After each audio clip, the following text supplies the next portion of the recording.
מעולה.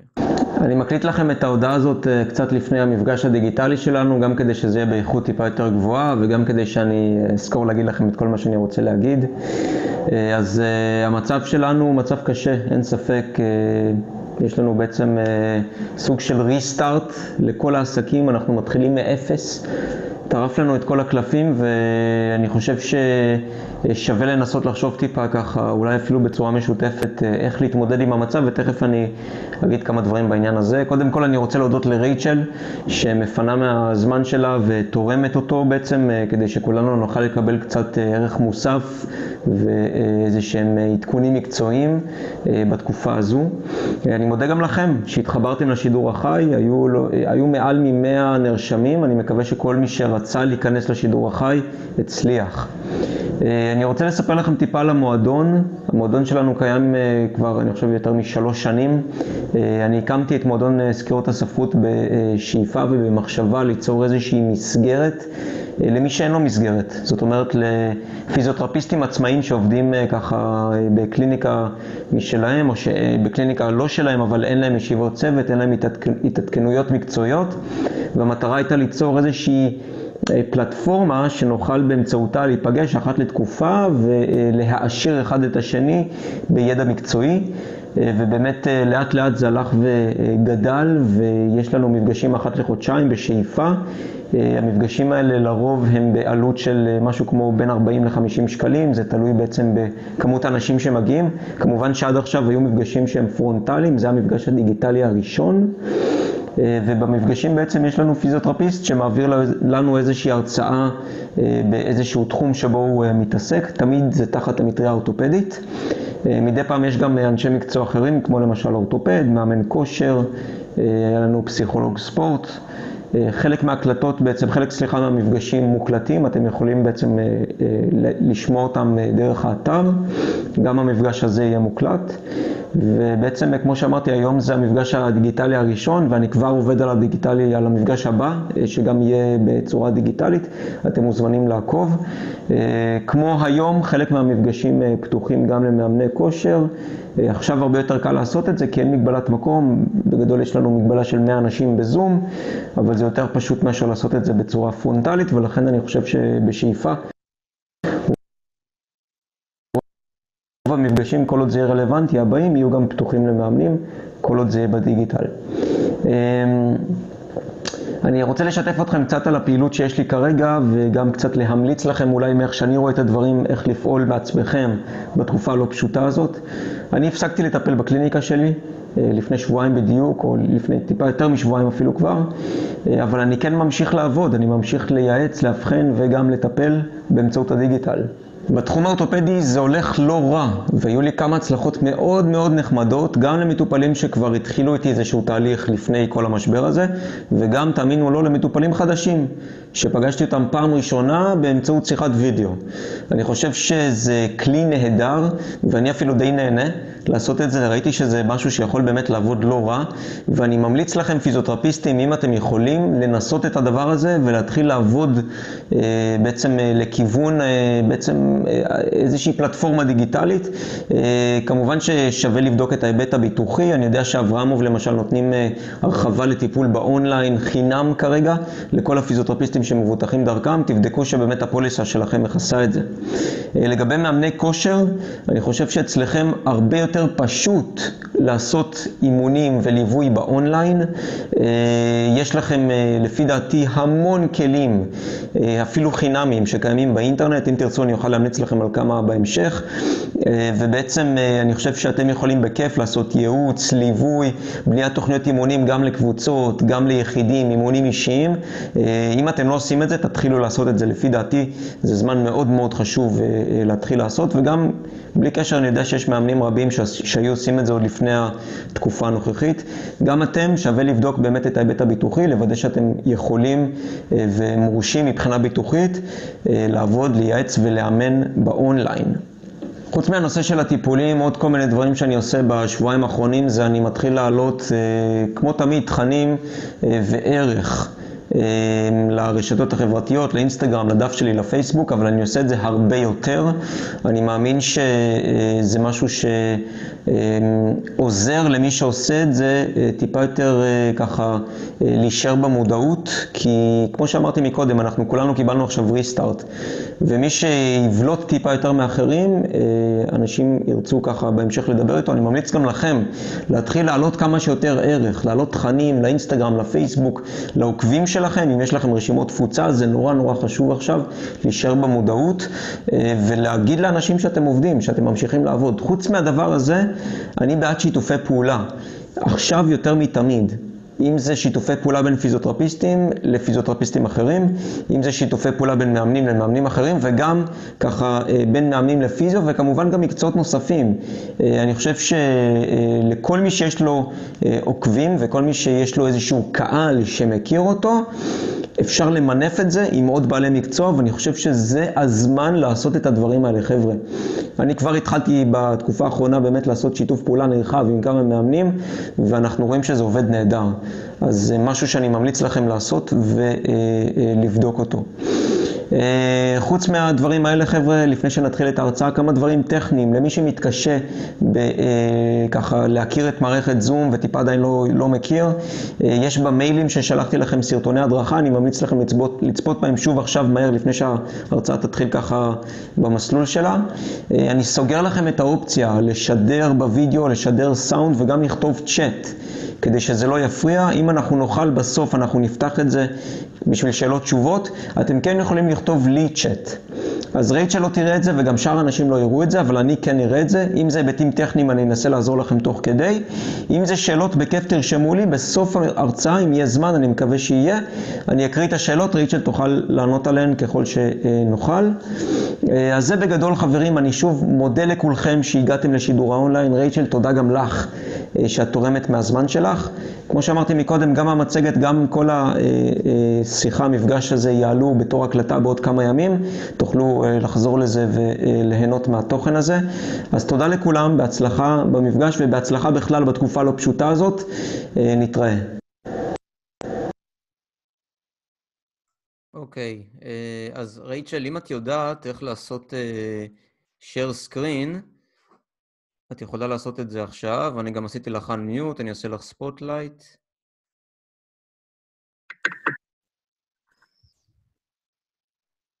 You have to stop your screen. You have to stop sharing your screen first.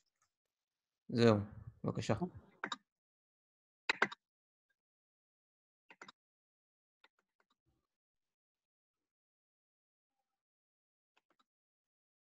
מעולה. Okay, everyone knows that this is going to be in English, right? אני מקווה שאנשים קראו, אבל כן, כתבתי להם את זה. Okay, טוב. And then till what time do I have? את יכולה לדבר שעה, עד 6:50, ואחרי זה יהיה קצת זמן לשאלות. Okay, this is definitely a new experience, especially speaking to a group online, live, without a lot of feedback. So I'll do my best. And I would like to introduce myself. My name is Rachel Cranston, as you know. And I'm a physiotherapist. I've been a physiotherapist since 1996. I guess that makes it 24 years or something like that, almost 24 years. I'm from Montreal. I graduated from McGill University in 1996. And then I moved to San Diego, California, and that's where I got into yoga and started to combine yoga with physiotherapy. And I got into yoga actually for my own back problems. I have scoliosis and I had a herniated disc, which had tingling and numbness and weakness in my right leg. And yoga really helped me work through my injuries. And then I started to combine it with physiotherapy. So I've been working with yoga for about 18 years now. I have a clinic in San Diego, California. And I made Aliyah, and I moved here almost 7 years ago. So now I have a clinic and a yoga studio, which I'm in my studio by myself. There's nobody around for miles. And basically, this is the studio. I have some interesting things to show you if we have time. And the studio is called Physio Yoga, and we're in Ranana. So that's a little bit about me. I'm going to try to keep it short and brief. asking me to speak about yoga in an hour is like, you know, asking someone to speak about what is physiotherapy in an hour. There's so much I can talk about. So I'm going to try to present you with the foundations. Initially, I really wanted to do more interactive work in a class and to have you guys experience some of the postures, but because we're online, I'll do more explaining than demonstrating.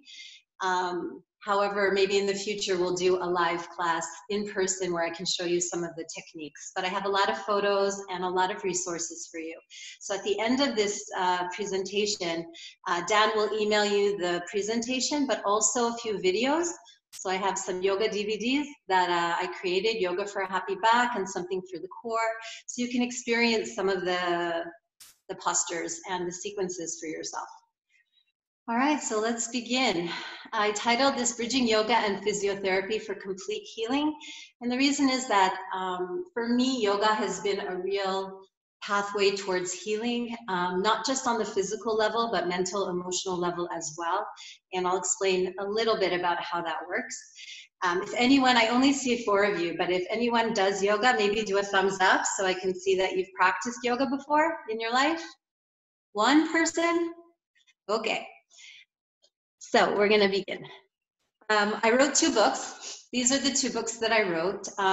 They're available on Amazon or on Book Depository. Yoga for a Happy Back. The first one is more specifically for yoga teachers and therapists and fitness trainers. So there's a lot more information and details and sequences. And the second one specializes in scoliosis. And that one's a little more for the general public and especially parents of kids who have scoliosis. It gives them an idea of how we can use yoga to help with scoliosis. All right. So you can read the cartoon. I chose this little cartoon because one thing about yoga that I think is really important when it comes to the connection with the body or physiotherapy and orthopedics, specifically in orthopedics, is that there's an element of not being attached to anything, including our physical body. So for those of us who work with our physical body, it's hard to, process that. But the idea with yoga is that we are not only our physical body. And a lot of people, when they have injuries, illnesses, diseases, and pain, especially pain, they need to understand that there is a whole other part of life that is separate from their injury. Because some people will get better and some people will not. But that doesn't mean that they can't heal. That doesn't mean that they can't have a quality of life. And that doesn't mean that they can't have a lot of happiness. So a big part of the gift of yoga, combining it with physiotherapy, is the philosophy, which I'll talk about a little bit. Okay, just a little bit of philosophy. So how is yoga different? Number 1, awareness. The focus of yoga and postures is really being very specific about little details in every posture, in every movement. A lot more than many other movement techniques. So we really focus on fine-tuning the movement, and it's a way of directing the mind into the body. So it's kind of a form of meditation, but at the same time, it makes people very aware of their patterns of movement and what they do so that we can change it. So awareness can be very, very useful when we're working with injuries because we can change patterns that are not helpful for the client. Holism. Holism really means it's a more holistic view of the human being, where we look at many layers, okay? In yoga, we look at people as having 5 layers, or 5 koshas. It's called koshas. And the first layer is the physical layer. The second layer, though, the deeper layer, is the more energetic layer, which has to do with the breath and energy in the body. The third layer is emotional. The 4th layer is intellectual, which is a little more belief systems. And the 5th layer is what we call ananda, or bliss, which means basically just who we are in our essence. Okay, so we look at every person that comes in when we see them from a yoga perspective as already whole. Okay, next point, balance of effort and ease. One of the most important aspects of movement in yoga is this balance of effort and ease. So it's not about working really hard or pushing or reaching any maximum. The idea is, how do we be in a position or a pose that requires a lot of effort, and yet we maintain our breath and we maintain ourselves in a very balanced and relaxed state. So when we practice very challenging poses, the idea is to keep the mind still and to keep the breath even. And that's the real challenge of yoga. And not only that, it's that when we're relaxing and when we're doing more restorative postures, that even in the relaxation, there's a state of awakeness. We're not just asleep or working really hard. There's something in between. So we're always seeking this balance, this fine line between effort and ease. The breath is crucial, extremely important. In fact, all of the poses that we do in yoga are specifically to lead towards a breath practice. So the first layer, one of the lower stages of yoga, is the physical postures. And that's the one that I think most of us are familiar with, is the physical practice. But actually the goal is not the physical practice. The goal is to get to breathing and then to get to meditation. So there are different stages, and the breath is crucial. And many of you know, as physiotherapists, that breathing is so important and learning how to breathe properly for many reasons. And so we have a huge focus on using the diaphragm, huge focus on the core, the pelvic floor, and all the deeper muscles of core stability that we use in physiotherapy also. Philosophy is another big difference of yoga from physiotherapy, and there are different bodies of philosophy that you can read called the Yoga Sutras, the Bhagavad Gita. There are many, many texts, and it goes back to Indian literature. And in this philosophy is really more than just physical movements, but a way of life. And we don't have that much time to go into it, but if you're interested, email me and I'll give you more information on philosophy of yoga and what to look at. And then the final point that I think is very important to emphasize here is the emphasis on the nervous system, because yoga really works on the physical body in a beautiful way. If we just work on the physical postures, we can open up the body in so many ways that I feel is a little more complete than some of the exercises that I learned when I was training to be a physiotherapist. So I definitely enjoy many of the yoga postures. But the emphasis of yoga is really not on the physical body, it's on the nervous system, and working on moving people from the sympathetic state of arousal, fight or flight, to the parasympathetic state, which is calm and restful and engaged. And when we're in the parasympathetic flight or parasympathetic system, then healing can happen in the body. Our bodies don't regenerate, and healing doesn't happen, physical healing doesn't happen unless we're in a more parasympathetic state. So that's very important as well. Next, Hatha Yoga. How many people here have heard of Hatha Yoga? Just thumbs up if you've heard of Hatha Yoga. Okay, maybe two. So a lot of people think Hatha Yoga is a gentle form of yoga. It's actually not. That's not the meaning of Hatha Yoga. Hatha Yoga, the actual meaning of it is just the physical practice of yoga. So every style of yoga, whether it's Ashtanga or Iyengar or Vijnana, you may have heard of some of these styles. Any of those styles are all forms of Hatha Yoga. And Hatha Yoga is basically the physical practice of yoga, meaning that our goal ultimately when we practice yoga is enlightenment or getting to a point of freedom. You don't have to think about it as, very new agey, but rather thinking about just being free from suffering, free from our mental suffering, free from our physical suffering. And so in this little diagram, I show the 8 limbs of yoga, which there are many stages. The first 2 relate, the yamas and niyamas relate to ethical, moral way of living. Asana in Sanskrit means postures. Okay, those are the physical postures we practice. Pranayama means breathing or breath work. And pratyahara, dharana, dhyana are all different stages of meditation. And samadhi is the ultimate aim of yoga, which is freedom and enlightenment. So that's my spiel on yoga. It's very short, but it's a little bit of background. And the reason I think it's important before I get into physical techniques is to understand, to take a step back and really, really understand that yoga is not only a movement science or an art. There's a lot more. It's a huge way of life. It's a philosophy. And so because of that, it's not always physically safe or not physically balanced. And so we don't work all the muscle groups equally. And there are certain postures that can hurt certain people. And it's important to understand that because it wasn't designed to make people healthy, although it does help. It was designed really for a greater purpose. And so that's very important to understand when we start to talk about the specific poses that we learn. What I wanted to show you guys in this slide is a school that I started with my partner, Michal Yarkoni, another yoga teacher, wonderful teacher in Israel. And what we're doing is we're training yoga teachers to become yoga therapists. Has anyone here heard of yoga therapy?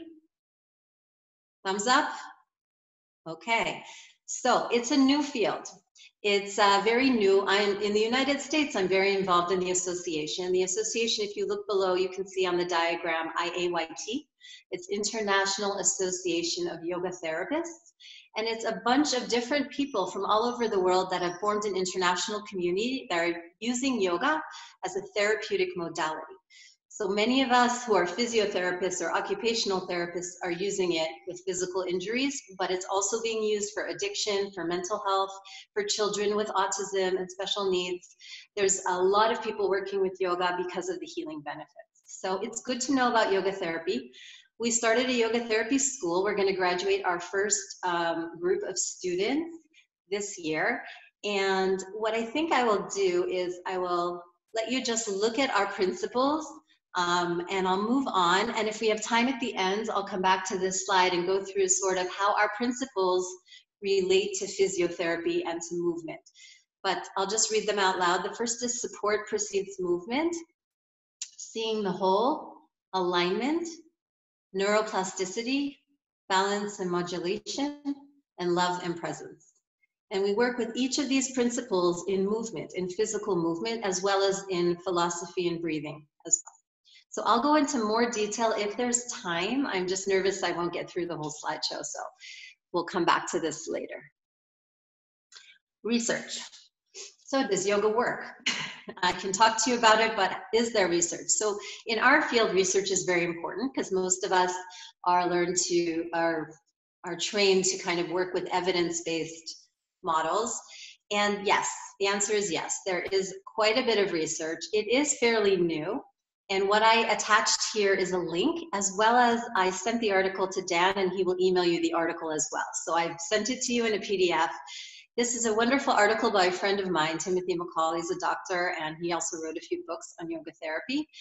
And he went through all the conditions that are helped by yoga and did a literature search. So all of the conditions are there, 117 of them, that research has proven yoga can be helpful for. What I did in this slide was just highlight the conditions that are more relevant to us as orthopedic specialists, and there's some neurological conditions in here too. But if you look at them, really, there's a lot of evidence that's showing that yoga is very helpful for back pain. That one is already guaranteed. Balance problems, carpal tunnel, neck pain, MS. I have a slide later on in the presentation of a patient with MS that I'm working with, arthritis. What's wonderful about yoga is not just how it works on these conditions, but especially the patients that are the hardest, which is chronic pain and fibromyalgia. People who have more complicated, complex conditions that are chronic and often are not helped with traditional orthopedic modalities. Yoga does help a lot because of the mental and emotional component. So there's a lot we can do with yoga for those people. Okay, so I'm going to get into a few techniques. And again, this is live online. We can't do as much as I would like, but I did post a few ideas and I'll go through them with you. And at the end, if you have any questions, please type them to Dan and I'm happy to answer some questions. I wrote a whole book on how yoga helps back pain, but the foundational pose in yoga that is in this picture is called Tadasana, which is mountain pose. And it's really how to stand. And a lot of people see yoga postures and they think, wow, this is complicated. But trust me, from 20 years of practicing yoga, to do mountain pose correctly is actually the hardest pose in all of yoga. And when we do inversions or we go upside down in headstand, a lot of the technique of Tadasana is present in reverse. So it's a really important pose, and I work a lot with clients, and this is how we work with posture and realignment for people who have back pain. So some of the foundational instructions or things that we teach with yoga is that I think is different from traditional physiotherapy is that there's a lot of focus on the smaller muscles and the postural muscles. So if you see in the picture, I'm hugging a block between my legs, and the block is lengthwise down the length of my thighs. And what we do is we squeeze the block, but we don't just squeeze the block, so that activates the adductors and the pelvic floor muscles and kind of the inner thigh area. But there's also a slight internal rotation, which means that the inner thighs are going back a little bit. So it's taking the inner thighs back and creating a little bit of an internal rotation in the hip joint so that we balance out or quiet the external rotators of the hip. So that's one thing that really helps a lot of people. A lot of people and patients of mine who have back pain usually stand with their feet externally rotated. I don't know if you noticed this, and they sort of lean forward onto their low back. And when we press the feet into the ground and use the leg muscles and roll the thighs in, without hyperextending the knees, of course, but really engaging the legs to support the low back, what we start to do is create a normal, natural lumbar curve. And that's how we restore the health of the spine. We start to come back to the natural curves of the spine. So we teach people how to create this in their own bodies, how to feel this, how to have a connection with the ground and really use the ground in order to lengthen the spine. So that the more they press down, the more they lift. And that's a key concept in yoga as well. So we root the four corners of the feet into the earth, the inner and outer heel, the big toe mound, the little toe mound, and we make sure they're lifting their arches and not collapsing on their arches. So we have ways in yoga of rebuilding the arches for people with flat feet. We work on teaching people to engage the quadriceps and what that means without locking the knees or without jamming the knees backwards so that they're efficiently using their muscles. We internally rotate the thighs. We soften the groins, which means we're sort of taking tension out of the Iliopsoas muscle and the hip flexors. And we start to work with the lower belly and the pelvic floor, getting into the deeper transversus abdominis and all the pelvic floor muscles as well, while relaxing the buttocks. So relaxing the glutes, relaxing the piriformis, all the external rotators. So that creates some space around the pelvis and the sacroiliac joint. We also work a lot with the upper body. Okay, a lot of awareness in the upper body, and so we work on moving the shoulder blades away from the ears, and not just away from the ears down, but also wide on the back. Because a lot of people often will squeeze their shoulder blades together to stand up straight, and that starts to fatigue the middle trapezius and the rhomboids. So what we want to do is we want to activate the lower trapezius and the serratus anterior. And when we do that, there's a relaxation response in the upper trapezius. And a lot of people have neck pain and back pain because of so much tension here in the upper traps. So a lot of work on lower trapezius and serratus anterior strengthening and awareness in postures. So the shoulder blades and the scapula are not really parts of the body that people are very aware of in themselves in general. Because it's back here, because they don't know what it feels like. And so often beginners who come to yoga, it takes them a while to understand where their shoulder blades are and how to move them. We actually teach them how to access movement throughout the shoulder blades. And this is very important, not just for back problems, but for shoulder problems and neck problems as well. So if you have any questions, just send them along to Dan. The next pose that I decided to show you is one pose from what I love, one of my favorite sequences. My teacher is a very big teacher. He's a student of Iyengar, so he's from India, and he's been doing yoga for over 50 years, and he lives in Seattle. And I studied with him for 2 years, and I did a 2,000-hour yoga teacher training with him. And he created this system and the series. It's called the Purna Yoga Hip Series.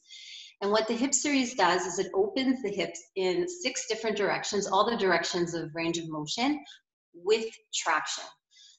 So this is very important. And what I've noticed in my practice of physiotherapy is that people often are very tight around the hips, people who have back pain. A lot of the issues is tightness or decreased mobility, either in all the muscles of the hip or also in some, that some are flexible and some are actually tight, and then there's an imbalance. And so through this series, which I only showed one of the postures here, but through this series, we can use it as an assessment tool. And I have my yoga teachers in my yoga therapy school using it to assess people's mobility and flexibility. And then we can use it as treatment. So I actually have this series for you. It's on a video. Dan will send it to you, but it's on my DVD that I did about 8 years ago on yoga for back health. It's an hour and 15 minutes long. And the first 20 minutes is the hip series. So you will get it after this presentation. So you can do it at home and you can look at the different variations. In the video, I have two people behind me. One is an older person, and there's adaptations and different ways of adapting the poses for different levels. Okay, so this pose specifically, which is, we know it's a hamstring stretch, right? It's called Supta Parangusthasana in Sanskrit. And ideally, we're stretching the hamstring, but there's a lot more going on here.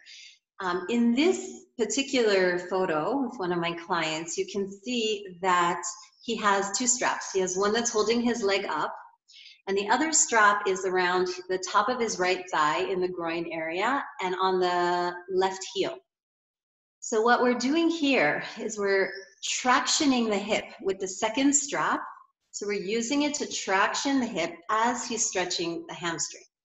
So what this does is it helps to create, first of all, less compression in the hip joint. So this is really good for people with arthritis in the hip, okay, because it really helps to decompress the hip. So you can see it kind of moves the femur bone away from the acetabulum and creates some space.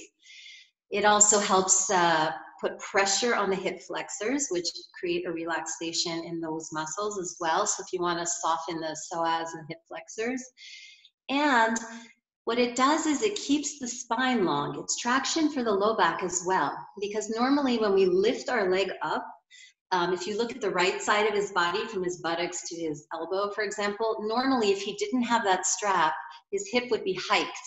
It would sort of kind of come up and be really short in this area. And so when we move the thigh bone away from the head and away from the pelvis, it creates length through the sides of the waist. So it also tractions the lumbar spine and releases the QL, the quadratus lumborum. So a very simple technique. This one is a really good one for anyone with back issues, unless it obviously hurts their sciatic nerve. Not everyone will go to 90, okay? This guy practices a lot of yoga, but it's okay. You can bend the knee a little. You can even do nerve mobility. You can kind of do neural mobs with moving the foot or bending the knee up and down in this pose. So in a way, you can use it to improve or reduce symptoms of sciatica. Okay. So I encourage you to look over the hip series and practice it and see, because I think it's a wonderful sequence. And by the way, I've worked with people with back pain and disc problems, and just the hip series has changed their life. Okay, so the next slide is a little bit about the iliopsoas. Many of us who work with back pain or specialize in back pain know that the iliopsoas is one of the key players. It influences spine health because of its connection to the discs and the vertebrae and how it pulls on the spine. So what I see very often is tight and overactive or tense psoas. And we also know that the iliopsoas is very much connected to the nervous system.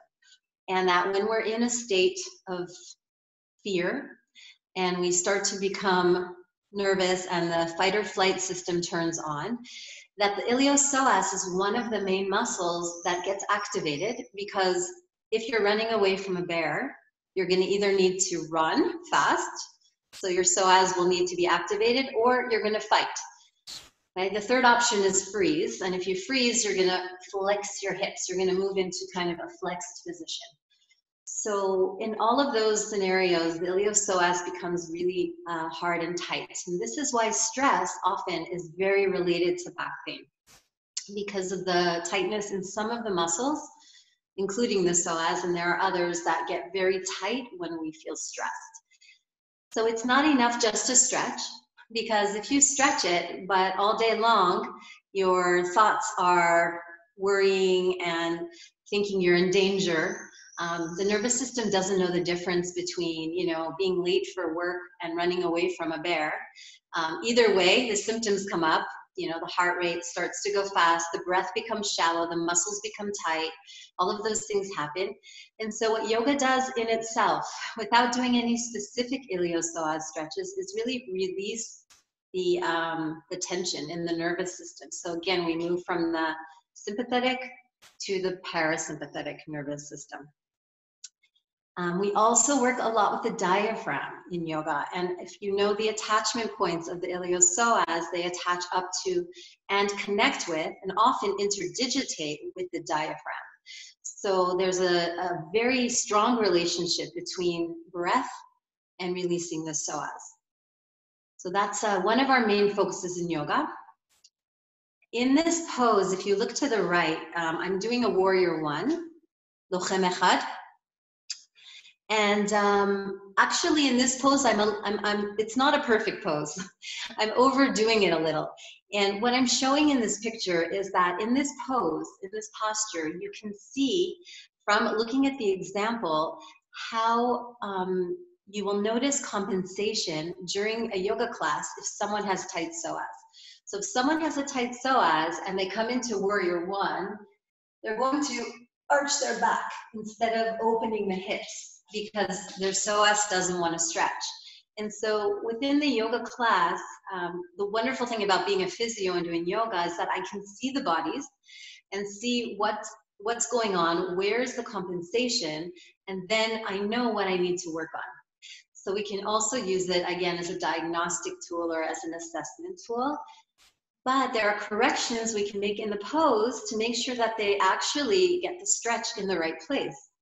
And so we work with instructions like lifting the belly, lifting the lower belly. So we're creating some core stability so they're not just arching their low back and dumping into their low back. So we engage the belly, but not just draw it back towards the spine, draw it in and up. We work a lot on grounding, pressing the feet into the earth, which start to engage the inner thighs and the pelvic floor as well. Another instruction we give people in yoga is to bring the ribs, the lower ribs back into the body, so there's not this sense of puffing out the chest, but that there's a softness so we can get more opening through the front of the hip. And the other thing I showed you in the other photo is that there are other postures that are not just active stretching, but a lot of relaxation postures like constructive rest positions and different positions that we use within yoga to release tension in that area.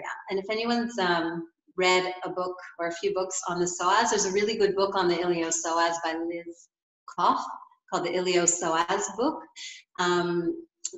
You can see that often stretching or over opening the psoas is not helpful, that it often will go back because the tension is deeper. And so when we work in more releasing postures, we can get more relaxation of that area. And often not just the psoas relaxes, but all the muscles of the low back, especially the quadratus lumborum as well, which plays a part in back pain. Okay, this is my favorite, spinal traction. So what I have for you, I guess you can see behind me, I set it up and I'll demonstrate, is a yoga wall. And a yoga wall came about in India. Iyengar yoga is one of the styles of yoga that I'm trained in, and that's one where we focus on very specific alignment, making sure that you're doing the poses correctly. And he invented ropes, and this is a newer system. So I have the newest system. I brought it in a suitcase from California. They don't sell it in Israel. Not the wall, but just the pieces, and then I built the wall here. And what I love about it, you can see the first picture, is that you can do downward facing dog, Kelev Mabit Mata, with a pelvic swing. And so if you just look at the picture, you can see how wonderful it is. Because sometimes when people are in this downward dog pose, okay, they're in the pose, if their hamstrings are tight, if their chest is tight, or their shoulders are tight, or they have an injury, they cannot do the posture very well, and they don't succeed, and they end up putting a lot of weight in their hands and not a lot of weight back. Okay, and in this pose, the weight should go away from the hands and lift towards the sky.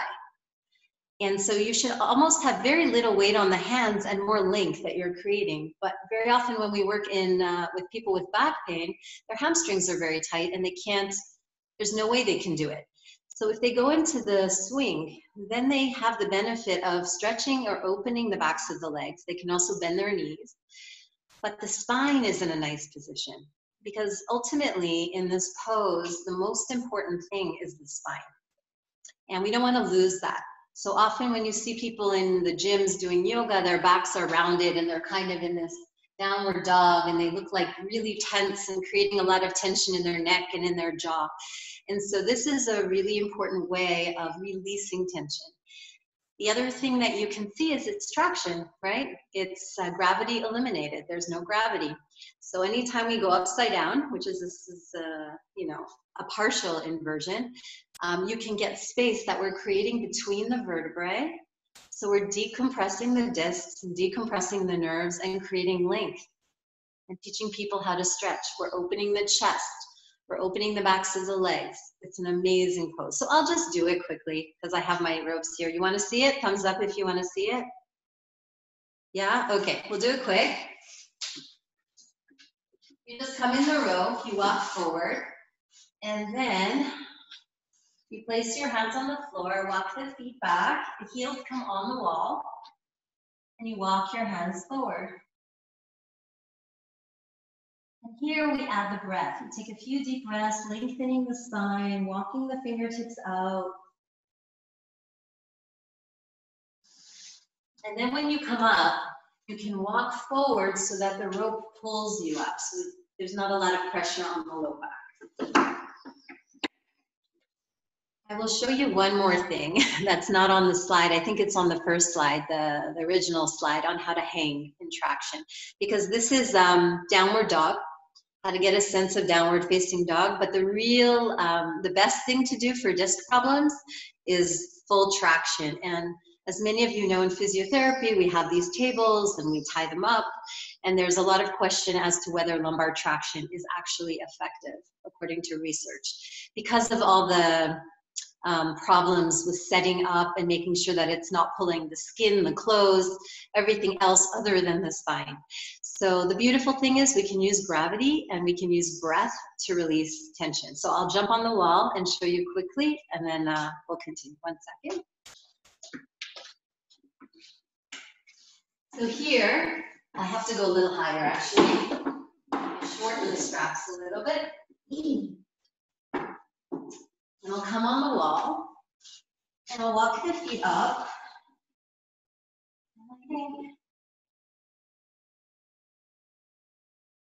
Take a deep breath in and exhale, release. And in my mind, I teach my students to release tension in the back muscles, especially the paraspinal. You can use your elbows so it creates a little bit of weight. Other things you can do here is work on chest opening in this pose. And you can work, as we'll see later, on moving to the side as well, and getting a side stretch. So those are just a few things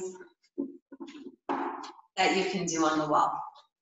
We don't do this for people who have high blood pressure or eye problems or anything that creates pressure in the head. How was that? Doesn't that look fun? It's weird not to have a crowd in front of me. But it's really, really fun, and you don't want to come out. It's just very, very soothing.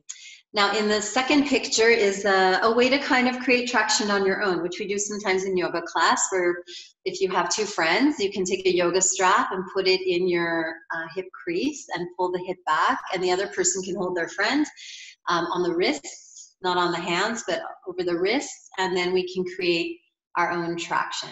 I'm going to show you how you can do this at home, okay? Not only if you have all of this equipment, but this is the gold standard. So this is a photo I took of a client of mine who doesn't have a yoga wall at his house, has a lot of back pain. And so what we did was I showed him a way to take a yoga strap and put it around his hips and tie it to the doorknob, basically. So you hook it over two doorknobs, so it's much more stable.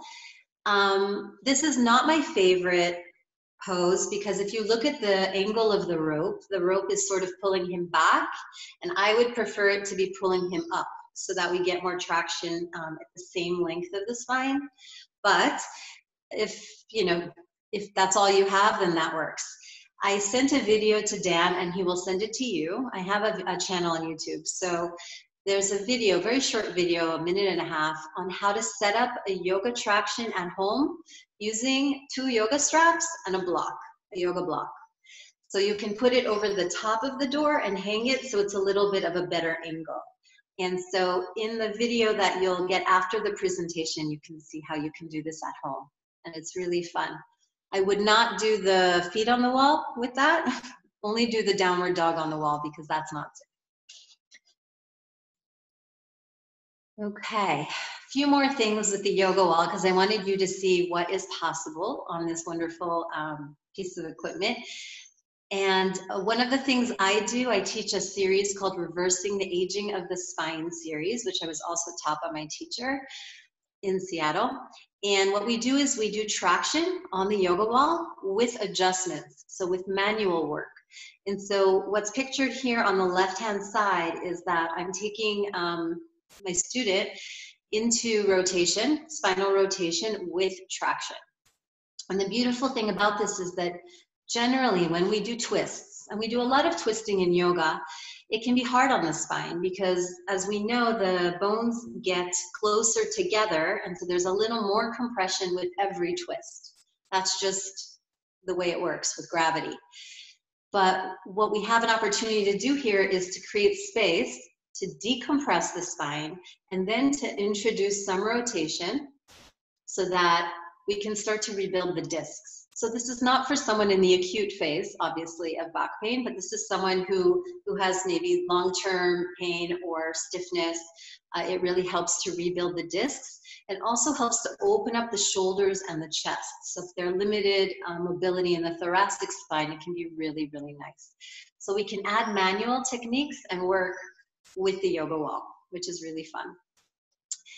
In the second picture, it's headstand. It's called Shirshasana in yoga terminology. And headstand is a pretty important posture in the yoga practice because it's one of the key poses where we focus on calmness, awareness, focus, endurance, strength. And it's supposed to be very calming for the mind. And it is actually once you learn how to use it and do it properly. However, it's very hard. It can be hard on the neck. And a lot of people who don't do it correctly can hurt their neck. Or if they have a neck injury, it's not indicated and they should not practice. So what this offers, the wall offers a solution. It allows you to do headstand without putting any weight on your head. So you can get traction through the hips, the spine, and the neck and the head. Not for beginners, but we teach people after a few months of yoga, they can do this usually. Okay, so moving on, I'll talk a little bit about scoliosis. Again, I wrote a book on it and done a lot of courses on scoliosis. I think scoliosis is one of the, gets the most benefit from yoga. I think yoga is amazing for scoliosis. It's been amazing for me. And I'll explain why. That it's actually a wonderful system that opens up the entire body, especially all the fascial connections. And in many of the yoga poses that we have, what we can do is we focus on lengthening the concave sides. So the shorter side is where we want to stretch. So if your scoliosis is this way to the left, then you'll want to stretch to the opposite side. Okay, so we lengthen this side. We also want to strengthen the longer side. We want to strengthen the convex side of the curve. So we want to invite strength to this area, length to this area, and then we want to introduce a little bit of a rotational component. So what we're doing is we're balancing out the curve. And so when I work with clients one-on-one using yoga, we work on identifying where the curves are, if it's an S curve or a C curve, and then we can design the postures specifically for their curve. So they would do poses only on one side, or they will do more on the side that's limited and maybe another one on the other side. And in the book, it goes through different variations of yoga poses that you would do for right thoracic scoliosis, for example, and how you would do triangle and side angle pose in a way that will help correct the curve. And when you look at the research studies that I sent you, I'll send you the document, but in the research studies, there's a very famous current research article by Lauren Fishman, doctor in New York, and I also went to visit him and had a meeting with him when I was writing the book. I consulted with him, and the study was very remarkable. It's over 35%, 35-degree improvement in the scoliosis from doing one pose a day. And the pose that they studied was side plank, so that you would do side plank on the curve, on the side of the curve that's convex. So if it's a right thoracic scoliosis, you would do plank on the right. And the idea is that you're pushing into the ground and strengthening the muscles here on the right side, and that would cause length on the left side. And so there weren't many people in the study, but the younger people did even better with over a 40-degree improvement in their curve, which is really significant. And this is something they can do at home. So I encourage you to look at that study because it's really, really interesting. The other thing about scoliosis is that we work on symmetry. In yoga, it's a lot about stretching from head to toe. And so we work on length. That's the beautiful thing about yoga. There's always length. There's always space. We're opening the body.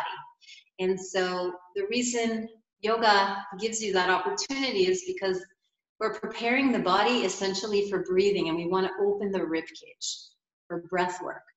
But in the process, we lengthen the spine and we open the ribcage and we create more mobility. So it works really well for back problems. And the next thing is expanding the ribcage. One of the biggest problems with scoliosis is breathing conditions and the lungs get compressed. They usually have pneumonia or get complicated respiratory conditions. That's the biggest complication from scoliosis. And so we work on opening the ribcage and inviting the breath into the areas that are tight and restricted, which is a little bit similar to the Schroth method, if some of you are familiar with that. Oh, I'll show you actually before we, oops. The pictures that I posted, this is the one I just demonstrated so that you can have them hanging in traction and go to the side to lengthen the side that's short. And the second photo is doing it upright. So you can also hold, and if they don't have a yoga wall, you can use a monkey bars in a gym or a bar somewhere where they can hold on and lengthen the side of the body. So that's, I just wanted to show you the photos. Okay, here's a couple of other things that are my favorites for scoliosis. The first picture I think is just the best. We discovered this and kind of invented it on our own. This is one of my clients who actually has a very severe scoliosis. And this pose is the only pose where she feels she can lengthen the left side of her lumbar area. And so she really loves staying here because she's supported. And we find the position as to where the curve is, and then we can create the most length in the area where there's limitation. And then she invites her breath into that area. We move the breath and she works on breathing into the area where it's tight. She can stay here for a few minutes, so it's really helpful. The second photo is another student of mine, and she's working on a yoga pose called Parivrita Janu Shirshasana. And this, if you look at yoga books, you'll see someone kind of twisted and bent over all the way, and the end pose is reaching your foot. But in this variation, we can use a strap to lengthen the side of the waist. So you can see how that would be helpful for scoliosis. Okay, I'm gonna keep going. There are a couple of other patients that I have. The first picture is a patient of mine who had a patellar fracture. She fell on her knee, and so they had to put it together with pins, and she's very limited in knee flexion. That's her biggest limitation. So when she comes to class, we work on using the yoga wall to traction the knee and to create passive knee flexion for her. This is one of the things that we created during yoga class. So when everyone else is relaxing, she does this. And the next photo is cervical traction, which works really well with a lot of my neck clients, people who have disc problems in the neck. And we just place the strap underneath the crown of the head with the chin slightly facing the chest, so the head is not going back, the head is slight flexion. And the job of the client is to relax their head into the weight of the strap. And when they relax their head in the strap, there's a little traction in the suboccipital muscles. And they stay there for 5 minutes. And you can do this with just a yoga strap on a doorknob as well. So I often give them a strap. I know there's some contraption on Facebook that they were showing that you can hang on your door. But all they need is a yoga strap, which is nice and thin, and it just goes right at the base of the occiput. And so this is a really effective technique that I use with a lot of people who have disc problems and arthritis in the neck. Okay, this is one of my favorite clients. I've been working with him for many years, actually, at this point. And he came after a while. He doesn't walk. He has MS. He's a young guy. He's paralyzed, but he does have some strength in his legs and a lot of spasticity as well. So it's really hard for him because of the spasticity. So at some of our sessions, he used the wall or used the ropes to stand with assistance. In this picture on the left, one of my students is working with him, and we're getting a lot done in this one pose, which is actually a yoga pose. We're just taking a yoga pose and we're adapting it for people in wheelchairs or people who are disabled. There's a wonderful book on yoga for multiple sclerosis by Eric Small. If you're interested, I would order that if you work with that population. And here, what we're doing is we have his foot supported and we're working on knee extension. We're also reducing the spasticity in the left leg, also stretching his hamstrings, which are very tight. And at the same time, he's using the ropes to draw his chest forward and lift his chest and work on his core stability and trunk balance. So we're doing a lot of things in one pose, and it's yoga. In the second picture, again, all of this is invented. We just created this, looking at what does he need and how can we make it happen, and taking yoga postures and then adapting it. So I don't know if you can see, but in the picture he has a block, a special block. I'll show you. It's this. It's an egg-shaped block. And the nice thing about it is that you can put it in your upper back and lie on it when you're in a chest opener position. And normally yoga blocks are square and it can be very intense on the spine. And so my friend actually created this yoga block, and it's much more pleasant to lie on to create, especially opening in the chest and reducing kyphosis. And so we put one in his chair and kind of propped it there because he's spent so much time in his chair. His body is slouched and he's very rounded and restricted. He has a lot of neck tension. And so we created this chest opening pose where he can hold on to the wall. So we're opening the front of the chest and opening the spine, and he can work on grounding his feet and breathing in this posture. So it was really, really nice and opening for him. And there's very few other ways he can get this effect. And in the last picture, you can see him doing tree pose on his back. So just working on the hips, working on the leg strength and balance and length. It's a nice way to practice. It doesn't only feed his physical body, he really enjoys yoga for his mind, for his soul, and it just gives him a really, gives him a lot of joy, which is really important. Okay, I think we might make it. So, most significant impact of yoga. The thing that I want to share with you, and that I hope you go away with after tonight, is that yoga is 1% theory and 99% practice. That I can talk about yoga all I want and how amazing and wonderful it is, but all the theory behind it, and there is quite a bit of theory, it means very little unless you practice it. It's like talking about going to the gym, but not actually going to the gym. Just talking about how great it is to go to the gym and how your muscles will be strong and how you'll feel good. You won't know unless you do it. With yoga, it's even more so. It's a daily practice. It's something that is encouraged to do regularly, because if you do it once or twice, it's nice, but you won't see the benefits. So we encourage people to come to classes at least twice a week.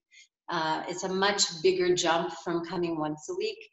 And only once you practice, you know, for the first 6 months, it's nice. And then after a year, something happens. And after a few years, different things happen. So it's a lifelong pursuit, and something that is not boring, because we're always learning and we're always growing. So I encourage you, if you're interested, to start a practice, take a class, but know that most of the knowledge you're going to get is from your own body and from your own experience.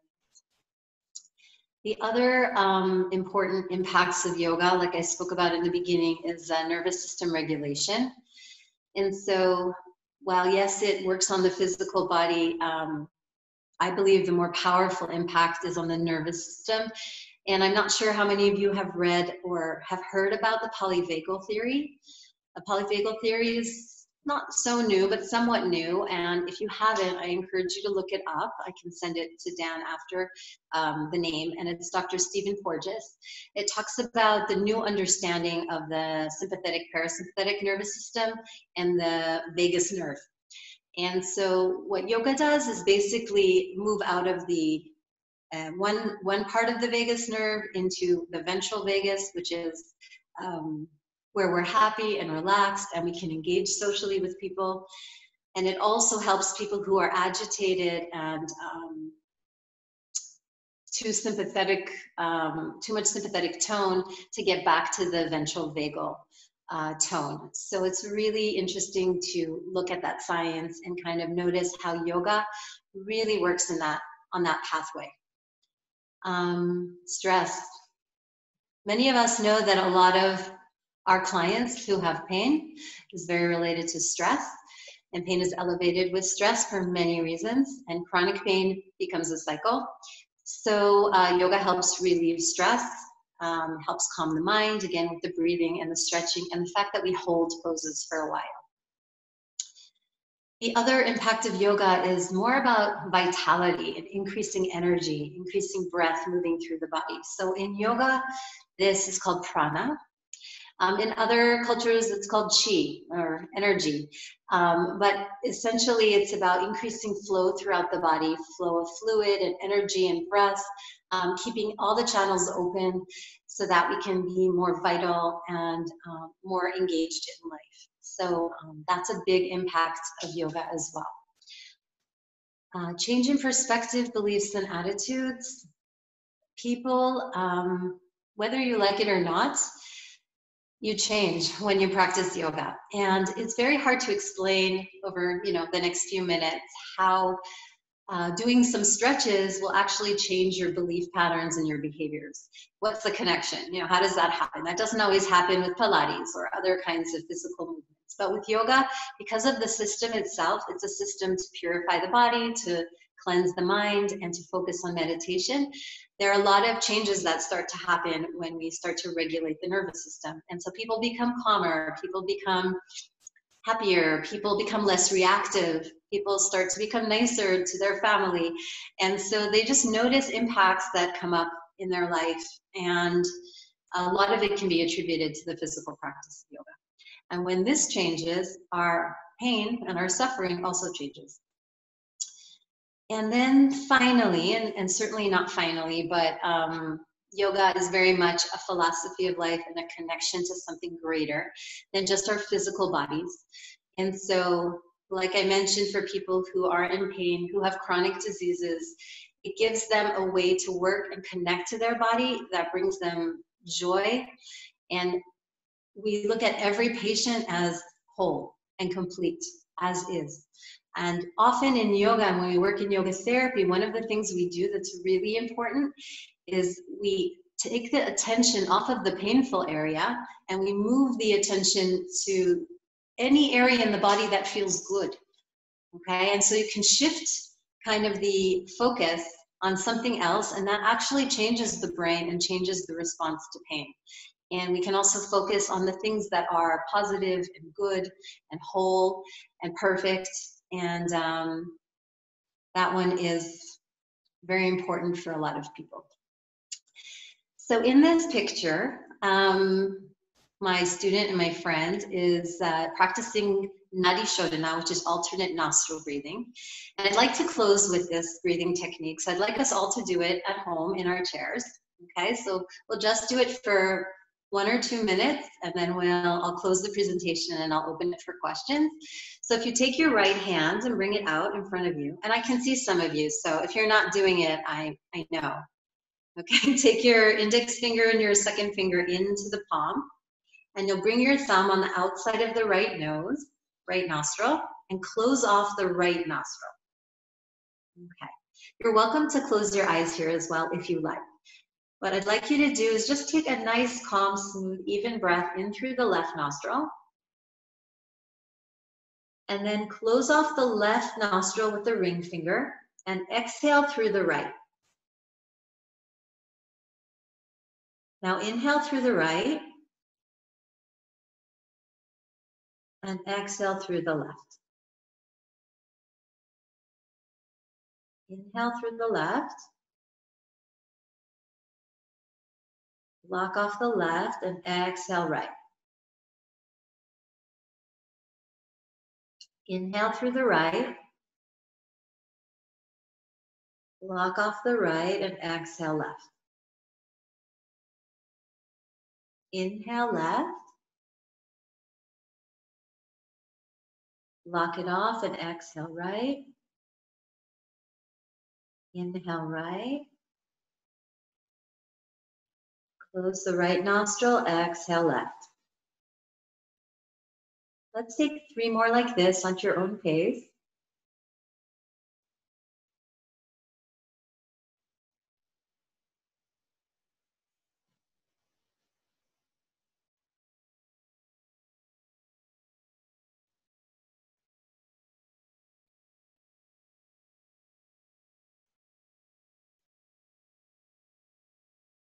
And I want you to end with the left nostril. So we're going to breathe out through the left nostril.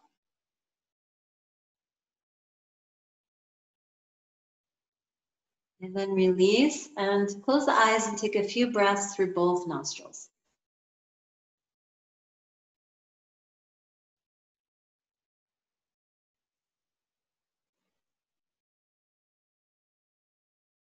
Good. And then open the eyes. And notice how you feel. This is an excellent technique for creating balance. And so I'm offering you this technique in this time when things are going a little bit crazy or a lot crazy, to sit and practice for a couple minutes a day. It's really helpful for the mind. We have one more slide. This is just for more information. I listed the website for the International Association of Yoga Therapists if you're interested in yoga therapy. They also created a website which talks a lot about evidence-based benefits of yoga for health. So yogatherapy.health is another website you can go to. Our yoga therapy school that we created is wbyogatherapy.com. So you're welcome to check that out. And then there's my personal info. You're welcome to email me or call me anytime. So I'm finished right on time. Dan, I'm open for questions, or you can decide.